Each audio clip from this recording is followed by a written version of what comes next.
आज के इस क्लास में हम लोग सीखेंगे लेव वाइगोत्स्की के जो कौन कौन से 3 बातें हैं, उनके क्या क्या डिफिनीशन है। आज इस क्लास के बाद आप सभी लोगों का जो भी डाउट होगा लेव वाइगोत्स्की के सिद्धांत से, वो सभी डाउट क्लियर हो जाएंगे। और ये भी हम लोग देखेंगे कि परीक्षा की दृष्टि से कौन कौन से पॉइंट ज़्यादा इम्पॉर्टेंट है। थोड़ा सा छोटा सा टॉपिक है, लेकिन परीक्षा की दृष्टि से इम्पॉर्टेंट भी है। देखते हैं क्या क्या इनके सिद्धांत में कौन कौन सी बातें बोली गई हैं। लेव वाइगोत्स्की एक रूस वैज्ञानिक थे।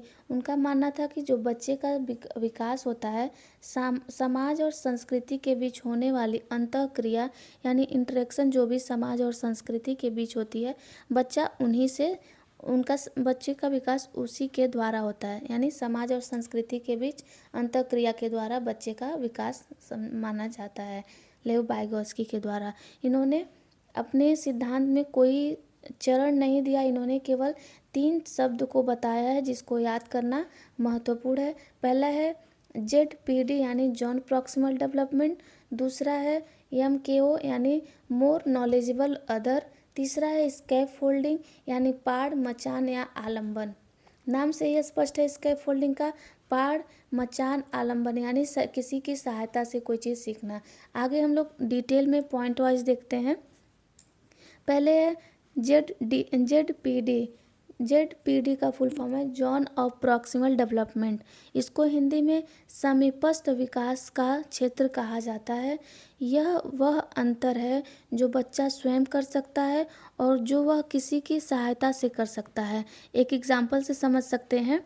यदि कोई बच्चा है, उसका कोई टेस्ट है, उसमें अगर वो 30 नंबर ला सकता है, उसकी क्षमता है 30 नंबर, यदि किसी शिक्षक की सहायता से वही बच्चा 50 में से 45 नंबर तक गेन कर ले रहा है, तो इन दोनों के बीच का जो दूरी है उसी को जॉन ऑफ प्रॉक्सिमल डेवलपमेंट कहा जाता है। एक और उदाहरण देखते हैं। एक बच्चा साइकिल खुद नहीं चला पा रहा है, लेकिन अपने फादर के सहायता से पीछे से पकड़ने पर चला लेता है। यह जो बीच का खाली स्थान है या क्षेत्र है, उसी को ZPD कहा जाता है। आई होप आपको ये कीवर्ड समझ में आ गया होगा। अब चलते हैं अपने अगले कीवर्ड पे। अगला कीवर्ड है स्कैप फोल्डिंग। स्कैप फोल्डिंग यानी टेम्पररी हेल्प, यानी इसको अन्य नाम से भी जानते हैं। इसका अन्य नाम है पाड़, ढांचा या मचान। सीखने के दौरान जो दी जाने वाली अस्थायी सहायता होता है, उसे ही स्कैप फोल्डिंग कहा जाता है। ये सीमित समय तक ही दिया जाता है। परीक्षा में कुछ इस तरह से प्रश्न पूछा जा सकता है कि बड़ों द्वारा दी गई सहायता क्या कहलाती है, तो उसका उत्तर हो जाएगा स्कैप फोल्डिंग। अगला जो कीवर्ड है जो लेव वाइगोत्स्की के द्वारा दिया गया है, वो है MKO यानी मोर नॉलेजेबल अदर, अधिक ज्ञानवान अन्य। इसका हिंदी मीनिंग हो जाएगा वह व्यक्ति जिसे सीखने वाले से अधिक ज्ञान हो। या मान लीजिए हम लोग हैं, हम लोग को उतना ज्ञान नहीं है, लेकिन हमसे जो बड़े हैं, माता पिता या हमारे टीचर्स या हमारे फ्रेंड्स, तो वो जो भी हम लोगों को सिखाएंगे वो मोर नॉलेजेबल अदर के श्रेणी में आ जाएंगे। आई होप आप लोगों को ये वाला कीवर्ड भी समझ में आ गया होगा। Please like share and subscribe अवश्य करिएगा चैनल को। फिर बढ़ते हैं अपने अगले कीवर्ड पे, यानी अगले पॉइंट पे, जो लेव वाइगोत्स्की भाषा और विचार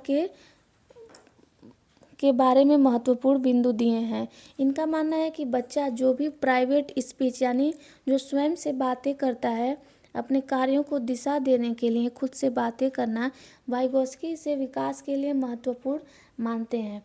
इन्होंने बताया है कि पहले भाषा फिर विचार आता है। वाइगोत्स्की का मानना था कि भाषा और विचार पहले अलग अलग होते हैं, लेकिन लगभग 3 वर्ष की उम्र में आपस में मिल जाते हैं। जिन प्याजे इसके ठीक उल्टा मानते हैं। यूपी टेट के लिए महत्वपूर्ण कीवर्ड देखा जा सकता है परीक्षा में। जैसे कि यदि परीक्षा में प्रश्न में शब्द दिखे तो वाइगोत्स्की ही उत्तर होगा। पहला शब्द क्या है? सोशल इंटरेक्शन यानी सामाजिक अंतःक्रिया द्वारा बच्चा सीखता है। या सहयोगात्मक अधिगम किसे कहते हैं, तो होगा आंसर वाइगोत्स्की। परस्पर शिक्षण किसको बोलते हैं, तो उसका भी जवाब हो जाएगा वाइगोत्स्की। किसका है, संस्कृति के मध्य रह के बालक सीखता है, तो उसका भी जवाब वाइगोत्स्की ही होगा। समूह कार्य यानी बच्चा ग्रुप वर्क या टीम वर्क के द्वारा सीखता है, तो उसका भी जवाब हो जाएगा वाइगोत्स्की के सिद्धांत से संबंधित है।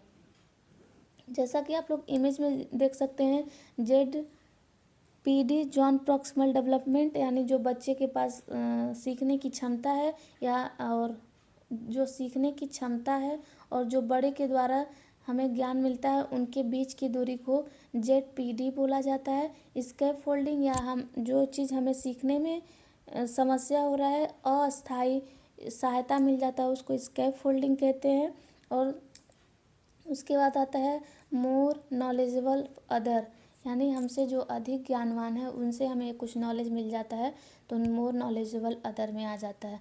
आई होप आप सभी को ये टॉपिक समझ में आया होगा और पसंद आया होगा।